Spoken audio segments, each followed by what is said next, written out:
This is Mon Mothma. Go ahead.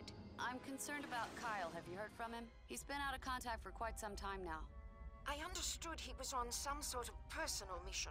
He was There's something hilarious about Mon Mothma's voice in this. I'm curious as to whether or not it was the same voice actress who did it for TIE Fighter. I think that was where else I've seen Mon Mothma. At least seen Mon Mothma voice acted. But it's so exaggerated, I find it hilarious. As soon as I know anything. Jade out. That looks like a good place to land. How do you figure, Mara? Doesn't look like a good place to be. Now to see if I can find Kyle's shuttle. Although I'm not sure I like the look of that swamp. Alright, so let me hope to not lose my focus here because it's a very long stage and there's a lot to talk about.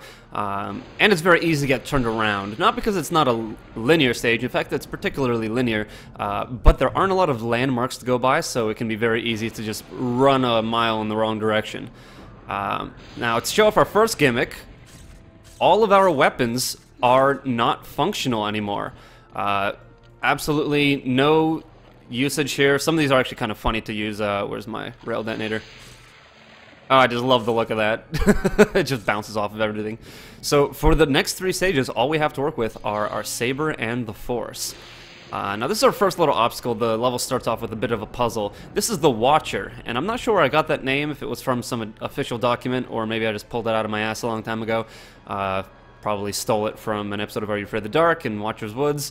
But whatever, I've always called him the Watcher, and he's not going to let us pass. Now, if you watch the bottom right corner, you can actually see that if I try to pass, my force power is being drained. That's our first clue on how to get by him. So back here, there's a little force surge to replenish us, and we're just going to force right through him, and that's our first objective point. Now we're going to be very gracious about this, and it's a good thing that I used some force points into persuasion, because we have to face all of these enemies with just the force and our saber. Oh, there's a trap here. In fact, there's a lot of water traps kind of by entrances. If you ever fall down one, just turn on force speed and run for it, otherwise you will be dragged downwards. Ooh, can they see me? I guess not. Oh, this force persuasion is going to last a really long time. It was a very good investment. Okay. But now you see we're going to get hounded on all sides from these kinds of enemies. Our first secret is through here, and this is a tricky one that can very well kill you. So I believe these are Dianoga. I called one of those crate dragon things in the last stage Dianoga, but that's not what it is. And these guys are terrible. Now, thankfully, they can't see you if you use Force Persuasion, but if they can see you, good luck trying to fight it. Force Destruction and Saber Throw are useful against them because you don't want to get any close, but in that case I just found that Persuasion was the best course of action. You do not want to be caught in the water with them. They will kill you fast. Now you'll notice that I just kind of ran out of Force Persuasion even though I had only just activated it. That's because there are little creatures, you can kind of see one up there, called Selamiri, which produce this kind of anti-force field. And if you walk into it, all your force power will be kind of made null. So that was kind of an example of one of them there. And, whoa, Wampa! Ow! Oh, that hurt. See, now, these stages, the last three of the game, are actually pretty scary. And when I played them when I was younger, I really got into them.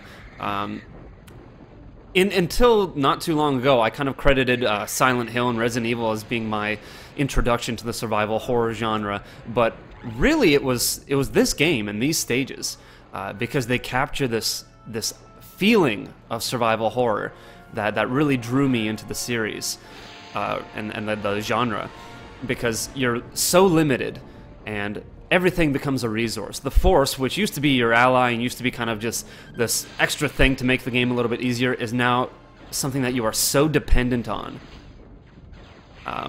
And it's limited. You have to kind of ration it off, use it only when absolutely necessary. Oh! Don't die, don't die, don't die. Let's heal there. And similarly, offensive force powers are so much more rare now. I have to think about every use of force destruction that I use, or saber throw if I invested in that.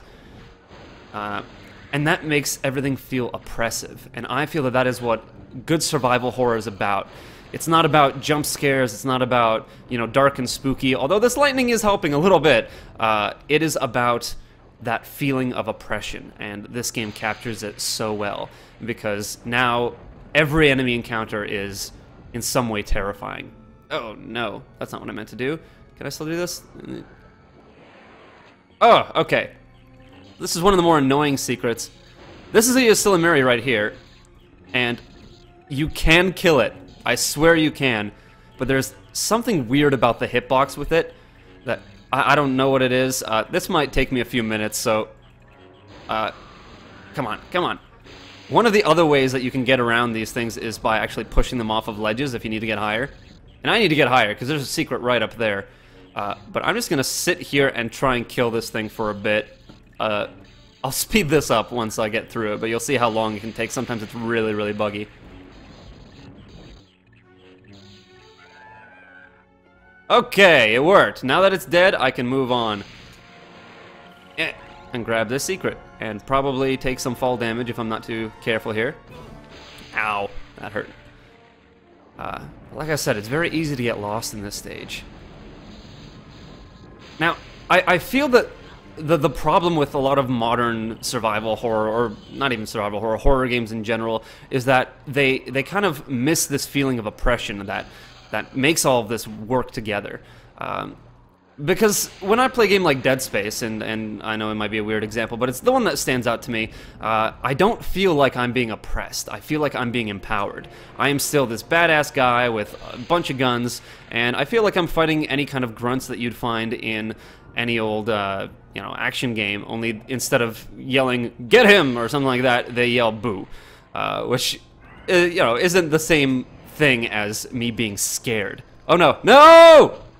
Oh shoot. A lot of saving on this stage.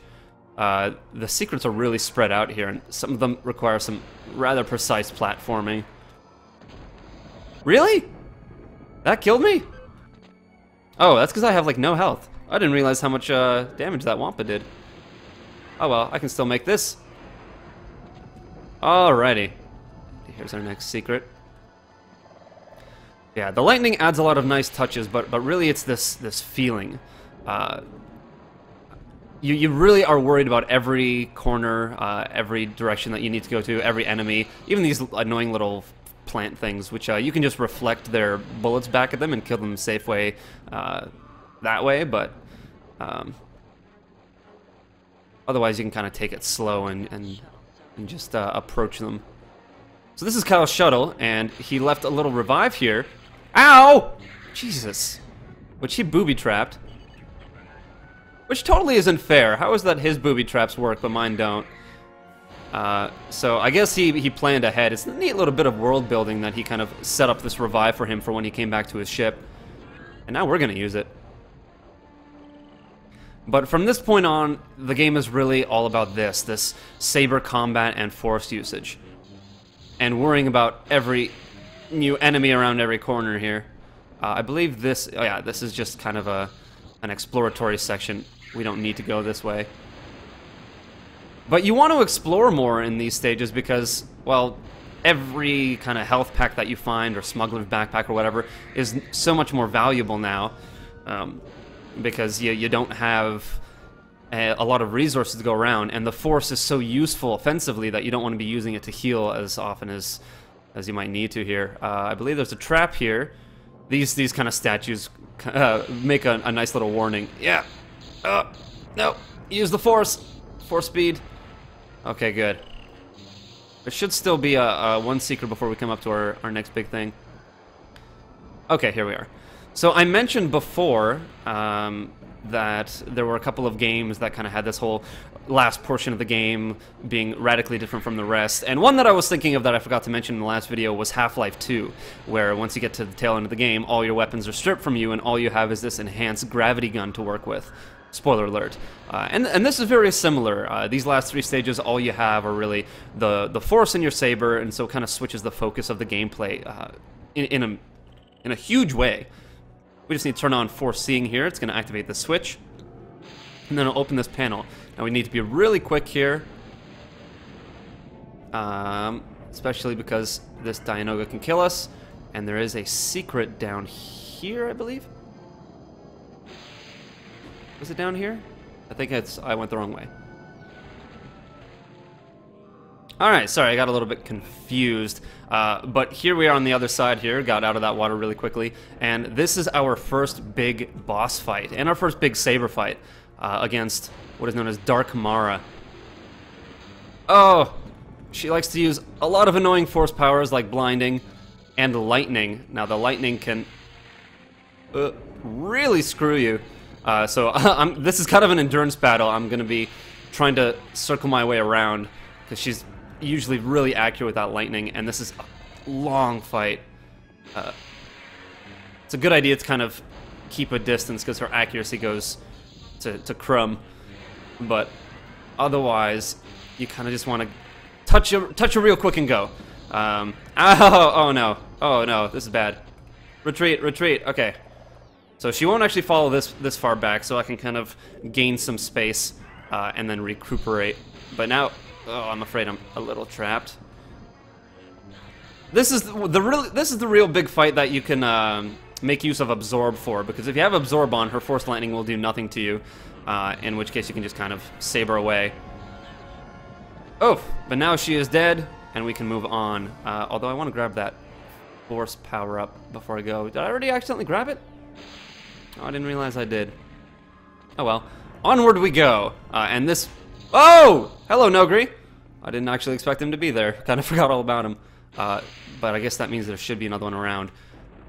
And I don't have enough force power for persuasion. And I was hoping that would give me enough, but it didn't. Okay, so... somebody went for a swim. So down here is another secret. I'm just going to... find the little crevice in the floor here, wherever it is. I think it's up ahead. What happened? Oh no, I accidentally hit enter. Oh no, oh no! This is working out terribly. Where is the exit? Okay, that did not work out very well. Take two. Okay. You can apparently swim pretty well, so let's get out of here. Oh, and I do not want to come into contact with that. Oh my goodness! As you can see, I did not mean to demonstrate how deadly those are, but I guess I did. Let's try this again with persuasion and heading in the right direction. Like I said, it's very easy to get turned around. This is just a lot of this stage looks very similar. Here's the secret I was looking for, and now I can kind of swim out of here safely. I can bump right against this thing and it won't see me as long as I have persuasion activated. But now I'm good to go. Although it's a little hard to see what you're doing when you're invisible. Okay, so I believe there's a secret up there. Yes, indeed. And these folks are just hanging around. Minox were actually pretty tame in Jedi Knight, but here they become a lot more of an annoyance, especially when they surround you. And once again, most of that comes from you not having a lot to work with. Another Ysilamiri. And then we're just going to keep on moving on. Ah! See, these guys just pop out of nowhere. There is another big secret coming up here, but I can't quite remember where it is. I think it's right through... Oh, here we are. There's a little secret in there. A nice soft force jump will get us in there, if we're lucky. And then there's, I believe, one left. Yes, up here. It's another Ysilamiri up there. You can kind of see it with the force sight, and once we get closer to it, it will turn off our force sight, but we just need to make a force jump up there. And now, this bugger, if he's being too hard to hit, we can just knock him over. So that's usually how I get through this area. And now I can force jump wherever I want. I'm just trying to remember where I want to force jump. There it is. Now from here it's a straight shot towards the exit. Okay, we just gotta run, don't mind him. Not actually sure what the focus of this one was. Oh, Neato. I think I've always run through this corridor with foresight on, so I never even noticed that there was that fake wall there. Through here, that's just some more supplies, but we don't need them, so we're just gonna end this level as quickly as possible, and then we'll talk more about saber combat and force usage in the next stage, which turns the scares from dark, oppressive monsters and such, and the spooky swamp lightning into something completely different.